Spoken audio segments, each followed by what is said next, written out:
just a poor boy, though my story is seldom. Good day, this is Introduction to Tables in Microsoft Word. In Microsoft Word you might write a letter like this and you might put a table in your letter.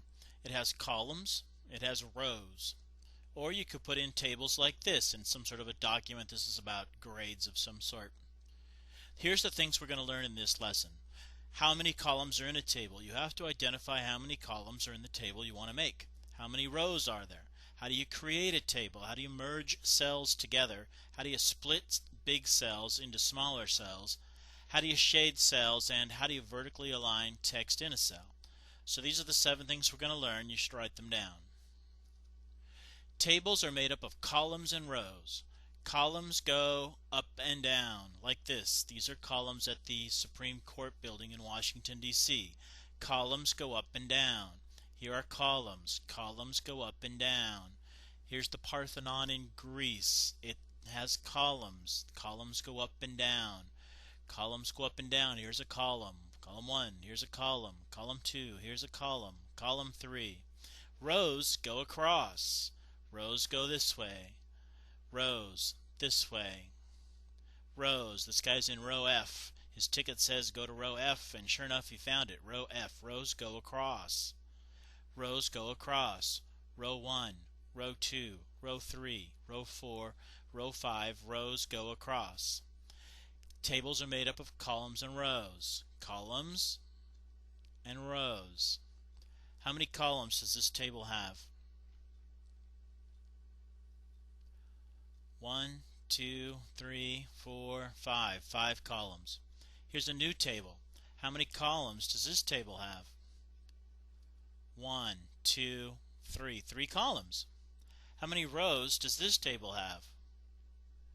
1, 2. 2 rows. Now let's get some hard ones. Look closely now. How many columns does this table have? If you were going to make this table, how many columns would you make? 1, 2, 3, 4, 5. It would take 5 columns to make this table. Every smallest part requires a column of its own. 5 columns. 1, 2, 3, 4, and 5. Let's look at another one. How many rows does this table require? If you were going to make this table, how many rows would you make? 1, 2, 3, 4, 5. It would take 5 rows to make this table.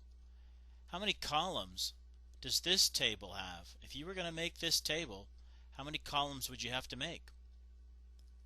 1, 2, 3. 3 columns. You're going to learn how to merge cells, and here's what I mean by merging cells. When you want to merge cells together, you'll have to select some cells like this. Then you decide, I want all these red cells to be one big cell, not 4 little cells. I want to merge the 4 little cells into one big red cell. So we're going to go find the Merge Cells button, and we'll find it in a couple of places, but we'll be watching for that Merge Cells button, and it'll merge all the cells into one big cell, like that. Another thing we're going to do is take a big merged cell and then split it up into smaller cells. So here's one that has a big cell. The first thing we're going to do is click in the merged cell, and then we're going to break it up. Instead of having one giant cell, we're going to split this merged cell. We're going to find the Split Cells button, and it's in a few places, and we're going to look for it. Once you choose the Split Cells button, you're going to get another button that says how many columns do you want to split it into, and how many rows do you want to split it into. You'll have to choose, and then you'll have to click OK. So we'll be looking for that in our lesson. And look, I split that big red merged cell into smaller cells. 4 I chose. We're going to shade in cells, and to shade in cells, that means just change the background color. You'll have to select the cells like this, and then we're going to have to find this shading button. So we're going to be looking for this shading button during our lesson today. Finally, we're going to learn how to center text vertically. Now, somebody typed this thing up, but it doesn't look very good because all of the words are at the top of the cell. Maybe you'd like it better if the text was in the middle of each cell. So the first thing you'll do is we'll learn to select all the cells, and then we're going to try to find this thing. And we're going to look for this button in the middle. You could put things on the left, or you could put things on the right, or You can put things in the middle. We'll be looking for that during our lesson today. If you were to click that middle button, you would get things that look like that. It looks a lot nicer, doesn't it? Center text vertically. Well, that's what we're going to work on today. Let's get started. So here we are with a typical table made in Microsoft Word. How many columns does it have? I'm going to make this table down under here, and I'm going to use this top one as a guide. I'm going to try to recreate this one for you, and I'll show you how to make a table that looks like this one. First, I have to know how many columns does it have. I say it has 3 columns. One's right here, and then one's right here, that's 2, and then one's over here, that's 3 columns. How many rows does it have?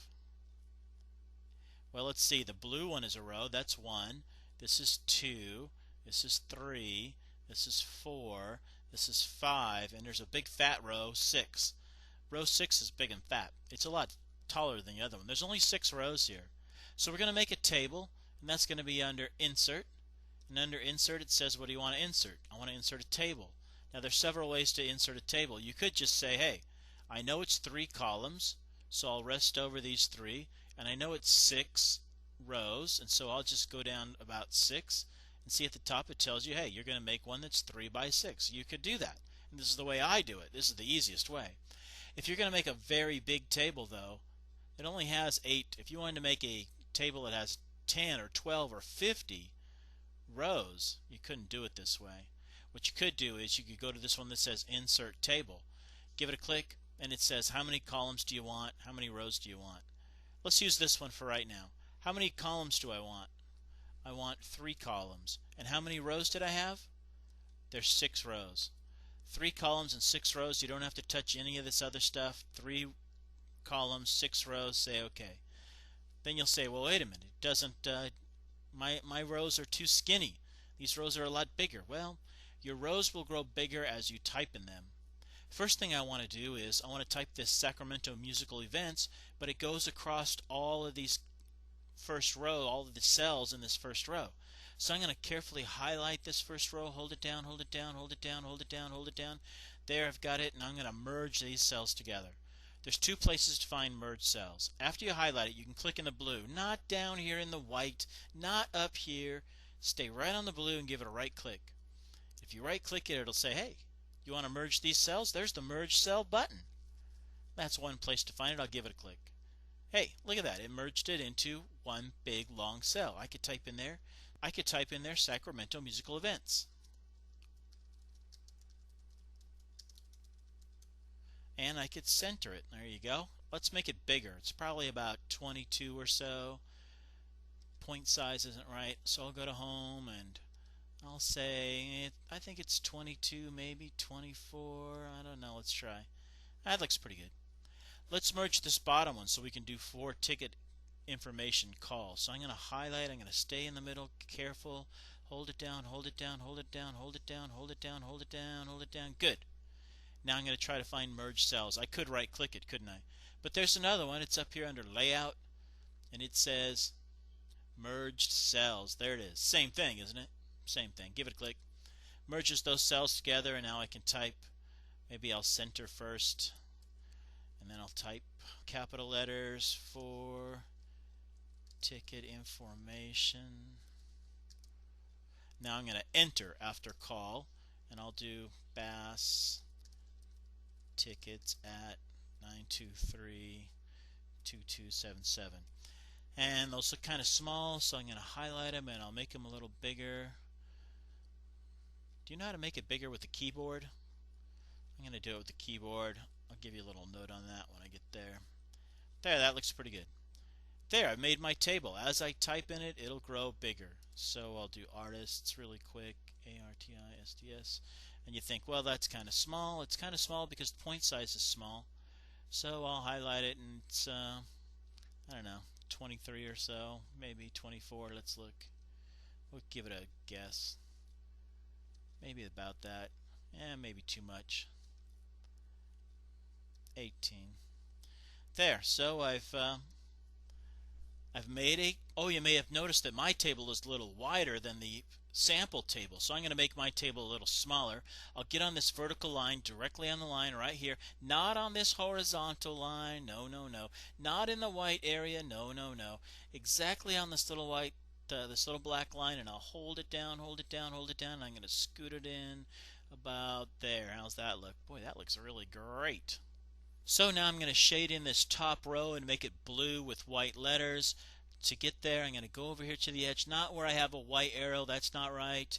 Right where I have a black arrow, there you go. Not too far in, that's not right.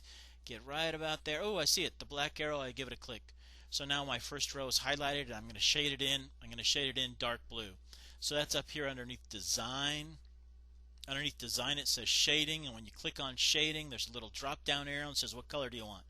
So I'll choose some dark blue, maybe this one. That looks good enough to me. Now I want the letters to be bolded, so I'll highlight them like this, and I'll do Control B for bold, and I'm going to say that looks pretty good. Pretty good. Let's go learn how to split merged cells. I have another example to show you. We'll get it up there. Here we go. Here's a little table that somebody made about authors. These people all write books, and this guy wrote some books in the 1980s, and he wrote one in the 90s, and these guys wrote some in the 90s, and these guys all wrote books in the 2000s. But I noticed some things that don't look very good. One of them is this permission marketing. It has an empty cell underneath it. Let's highlight this word and the cell below it, both of these words, and we're going to merge them together. Do you remember how to merge? You could just right click it like this and find merge cells and merge them together. That looks pretty good. This guy Brian Tracy, he wrote another book in the 1990s. It was called Maximum Achievement, but I forgot to put it in. It looks like I had already merged this one together. I notice it's 2 rows deep. But I gotta split it up so I can put this maximum achievement underneath there. So I'm gonna click in this merge cell, and I'm gonna say I need to split it up.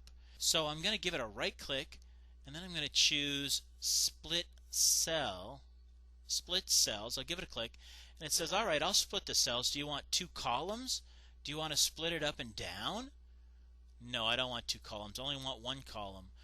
Do you want 1 row? No, I want 2 rows. You see, I want 1 on the top and 1 on the bottom. When you split this up, I'm trying to tell them, when you take this and you split it up, don't split it into 2 columns. Instead, split it into 2 rows, side by side. I'll say OK. Hey, that's just exactly what I wanted. It's split into 2 rows. So now I'm going to highlight this maximum achievement, and I'm going to move it. I'll just point my mouse at it and drag it right up where I want it to go, right up here, and let go. Hey, there it is. It's got a little extra enter, but I'll just backspace that enter. It looks pretty good.